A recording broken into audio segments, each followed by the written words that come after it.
최근 대통령의 분당 아파트 거래를 두고 굉장히 많은 이야기가 나오고 있습니다. 특히 매수자 부부 중 남편인 김 씨가 누구인지에 대해 많은 사람이 궁금증을 표하고 있습니다. 아마 대통령 부부와 서로 알고 지낸 사이인지 이른바 내부자 거래의 정황이 있는지를 찾고 있는 것으로 보입니다. 사실 이런 의문을 가지는 것은 어쩌면 당연할 수도 있습니다.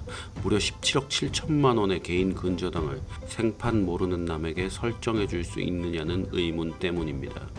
최근 민주당 패널 성치훈 씨는 뉴스에 출연해 다음과 같이 이야기했습니다. 혹시 아는 사람 아니냐?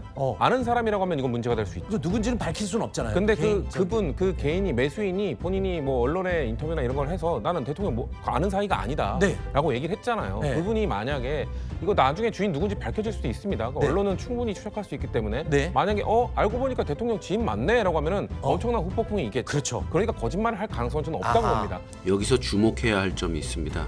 이 아파트가 김 씨의 개인 명의가 아니라 부부 공동 명의라는 사실입니다. 이에 대한아재협회는 김 씨의 배우자인 조 씨에 대해서도 알아보기 시작했습니다. 여러분의 구독과 좋아요, 하이프는 큰 힘이 됩니다. 먼저 그 전에 알아야 할 사실이 있습니다. 이재명 대통령의 개인 근저당 거래가 이번이 처음은 아니었다는 점입니다. 이찬진 씨는 현재 금융감독원장이며 과거 쌍방울 대북송금 사건과 관련해 이재명 대통령 측 변호를 맡았습니다. 이 때문에 금융감독위원장 임명을 두고 보훈 인사라는 말도 나왔습니다. 여러분, 이 등기부를 한번 보시겠습니다. 2019년 10월 23일 이재명 대통령의 양지마을 아파트의 근저당권이 설정됐습니다. 등기부에 적힌 채무자는 이재명 대통령이고 근저당권자는 현재 금융감독원장인 이찬진 씨입니다. 채권 최고액은 무려 7억 7천만 원입니다. 통상적으로 근저당권을 실제 빌려준 원금의 110% 정도로 설정한다는 점을 적용하면 약 7억 원 규모의 금전 거래였을 가능성이 있습니다. 다만 7억 원이라는 금액은 어디까지나 관행을 적용한 추정입니다. 등기부를 통해 확정적으로 확인할 수 있는 금액은 채권 최고액 7억 7천만 원입니다. 이 근저당권은 약 1년 2개월 뒤인 2020년 12월 24일에 해지됐으며 12월 29일 등기부에서 말소됐습니다.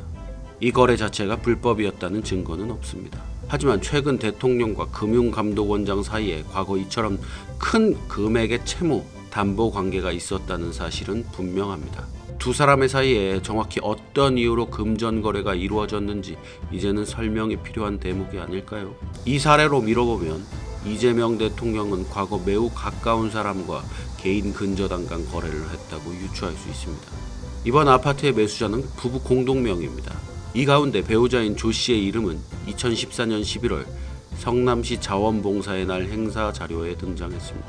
당시 자료에는 조 씨 분당 환경시민의 모임이라는 내용이 기재되어 있습니다. 공개된 이름 통계에 따르면 전국적으로 약 55명 정도만 확인되는 흔하지 않은 이름이기도 합니다. 그리고 2015년 9월부터 순회동의 한 제과점에서 법인카드가 사용되기 시작했습니다. 이는 관련 재판에서 언급된 기간입니다. 재판 자료와 언론 보도에 따르면 2015년부터 2018년까지 순회동의 한 제과점에서 법인카드가 약 90회 사용되었으며 결제 금액은 약 2,800만 원이었습니다. 순회동의 한 제과점에서 법인카드가 사용됐다는 사실은 이미 재판과 보도를 통해 알려졌습니다. 그런데 이번에 이재명 대통령의 아파트를 매수한 조 씨 역시 당시부터 현재까지 순회동에서 제과점을 운영하고 있습니다. 다만 관련 보도에서는 법인카드가 사용된 제과점의 이름이 공개되지 않았습니다. 따라서 법인카드 2,800만 원이 사용된 순회동 제과점과 조 씨가 운영하는 순회동 제과점이 같은 곳이라고 단정할 수는 없습니다. 다만 상호가 공개되지 않은 순회동의 특정 제과점에서 동일한 목적으로 법인카드가 지속해서 사용됐다는 사실은 확인할 수 있습니다. 또한 현재 확인된 자료만으로는 행사 자료에 등장한 조 씨와 제과점 운영자 조 씨가 동일인이라고 확정할 수도 없습니다. 동명이인일 가능성이 있다는 이야기입니다. 이 매장에 공개된 사업자 정보에는 생년월일이 기재되어 있지 않기 때문에 이름이 같다는 사실만으로 동일인이라고 주장하기는 어렵습니다. 그래서 직접 해당 제과점에 가봤습니다. 안타깝게도 사장인 조 씨는 없었으나 직원에게 몇 가지를 물어볼 수 있었습니다. 사장님이세요? 혹시 여기 사장님 최근에 집 사셨어요? 저희 사장님은 응. 잘 모르겠는데 집이요? 부동산이요? 아니요, 혹시 집 사셨어요, 여기 사장님? 집이요? 집 사는 거죠. 여기 사장님 아니세요, 여기? 선생님 맞아요. 아, 그래요? 왜요? 에? 집 산 걸 왜요? 아니, 여기 그 대통령 집 산다고. 그런 거 그래요? 왜? 직원이세요? 저희는 알바예요. 아, 진짜요? 결과적으로 저는 이 매장의 대표자와 매수자 조 씨가 같은 이름이란 것은 확인할 수 있었습니다. 해당 제과점은 이재명 대통령의 아파트에서 걸어서 약 5분 거리에 있었습니다. 한눈에 보기에도 상당히 가까운 거리였습니다. 여러분은 물딱지 아파트를 알고 계십니까? 이재명 대통령 측이 이번 아파트를 넘기면서 매수자가 재건축 권리를 확보할 수 있도록 선의를 베풀었다는 취지로 설명하고 있습니다. 하지만 거래 구조를 살펴보면 이야기가 달라집니다.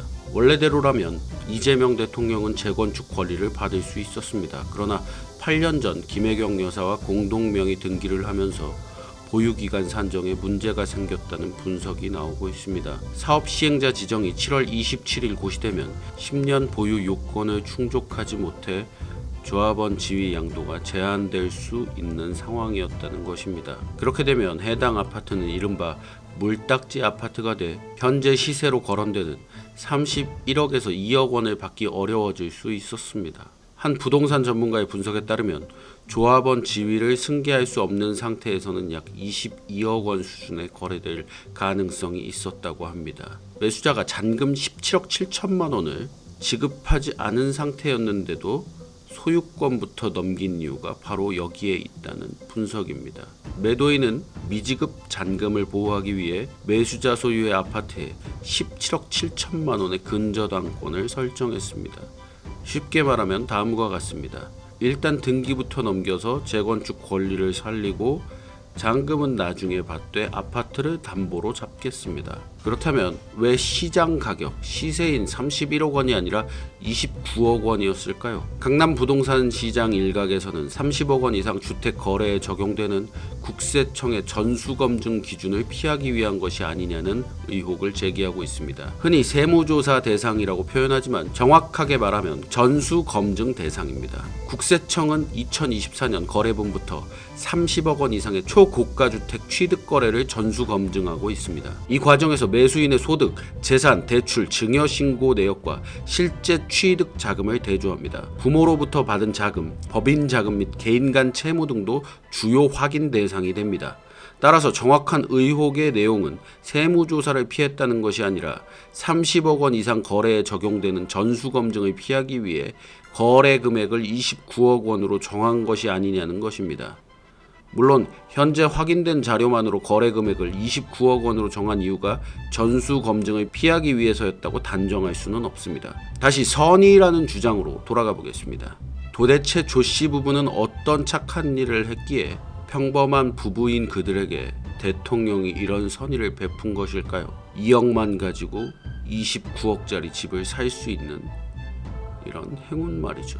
보통 이런 거래는 부동산 전체 거래의 5.4% 정도밖에 되지 않고 그것도 다 친족이거나 지인 거래 등이라고 하는데 요즘 같은 대출 규제 시대에 상대적 박탈감이 느껴지는 게 저 하나뿐은 아니겠죠. 이상 대한아재협회 유야지였습니다.